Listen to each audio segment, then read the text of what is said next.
നടൻ ദുൽഖറിൻ്റേത്, പൃഥ്വിരാജിൻ്റേത്, അതോടൊപ്പം തന്നെ നടൻ അമിത് ചക്കാലക്കൽ, അവരുടെയൊക്കെ വീടുകളിൽ, ഇതിന് പുറമെ ചില വ്യവസായികളുടെ വീടുകളിലുമൊക്കെ റെയ്ഡുകൾ നടക്കുന്നുണ്ട്. അവിടെ ആ വാഹനങ്ങൾ ഉണ്ടെങ്കിൽ അത് പിടിച്ചെടുക്കുക എന്ന് തന്നെയാണ് കസ്റ്റംസ് സംഘം ലക്ഷ്യമിടുന്നത്. 10:30 കൂടിയാണ് ഇവിടെ പനമ്പള്ളി നഗറിലുള്ള മമ്മൂട്ടിയുടെ പഴയ വീടിന് സമീപത്തുള്ള 369 ഗ്യാരേജിൽ കസ്റ്റംസ് ഉദ്യോഗസ്ഥർ പരിശോധനയ്ക്കായി എത്തിയത്.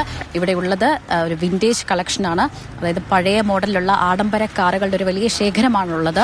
ഭൂട്ടാനിൽ നിന്ന് ആഡംബര വാഹനങ്ങൾ അനധികൃതമായി ഇന്ത്യയിലേക്ക് എത്തിച്ചു എന്ന വിവരത്തിന്റെ അടിസ്ഥാനത്തിൽ നടൻ അമിത് ചക്കാലക്കലിന്റെ വീട്ടിലും കസ്റ്റംസ് പരിശോധന നടത്തി. 2 വാഹനങ്ങൾ കൊണ്ടുപോയിട്ടുണ്ട്. ലാൻഡ് ക്രൂയിസറും അതോടൊപ്പം തന്നെ ലെക്സസുമാണ് ഇവിടെ നിന്ന് കൊണ്ടുപോയത്. അതിൽ ലാൻഡ് ക്രൂയിസർ അമിതിന്റെ ഉടമസ്ഥയിലുള്ള വാഹനമാണ്.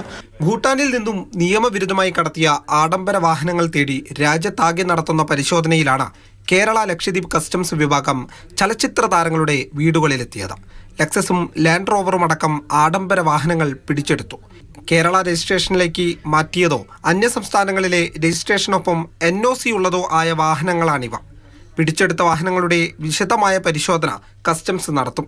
സാമ്പത്തിക കുറ്റകൃത്യം കൂടി ഉൾപ്പെട്ടതിനാൽ EDയുടെ അന്വേഷണവും വന്നേക്കാം. ദുൽഖറിന്റെ വീട്ടിൽ നിന്ന് പിടിച്ചെടുത്ത വാഹനമാണ് ഈ കാണുന്നത്. 2 വാഹനങ്ങൾ ഇത്തരത്തിൽ പിടിച്ചെടുത്തിട്ടുണ്ട് എന്നതാണ് കസ്റ്റംസ് സംഘം വ്യക്തമാക്കുന്നത്. ഇതോടൊപ്പം തന്നെ കൂടുതൽ വാഹനങ്ങൾ ഉണ്ടെങ്കിൽ അത് ഹാജരാക്കാൻ ആവശ്യപ്പെട്ട് സമൻസ് നൽകുമെന്നും കസ്റ്റംസ് സംഘം നേരത്തെ അറിയിച്ചിരുന്നു. നടന്മാർക്ക് ഇക്കാര്യത്തിൽ നേരിട്ട് ബന്ധമുണ്ടെന്ന് ഉറപ്പിക്കാനായിട്ടില്ലെങ്കിലും വണ്ടിയെത്തിയ വഴി അവർ വിശദീകരിക്കണം. മൊഴിയെടുക്കാനും നടന്മാരെ വിളിപ്പിച്ചിട്ടുണ്ട്. അവർക്ക് ഡൗട്ട് ഉണ്ടായിരുന്നു. ഡൗട്ട് ഉണ്ടായതുകൊണ്ടാണ് ഇവിടെ വന്നതും. അപ്പോൾ ഇവിടെ വന്ന് അവർ MVD ആയിട്ട് വന്ന് അതിൻ്റെ രജിസ്ട്രേഷനും കാര്യങ്ങളെല്ലാം പരിശോധിച്ചു. അപ്പോൾ അത് 1999 25 വർഷത്തിന് മുമ്പ് രജിസ്റ്റർ ചെയ്ത വാഹനമാണ്. അപ്പോൾ അത് കഴിഞ്ഞ് അവർ ഡോക്യുമെന്റ്സ് സാധനങ്ങളൊക്കെ കാണിച്ചു കൊടുത്തു. അവർ പോവുകയും ചെയ്തു. അപ്പോൾ ഇനി എനിക്കൊരു സ്റ്റേറ്റ്മെന്റ് കൊടുക്കണം.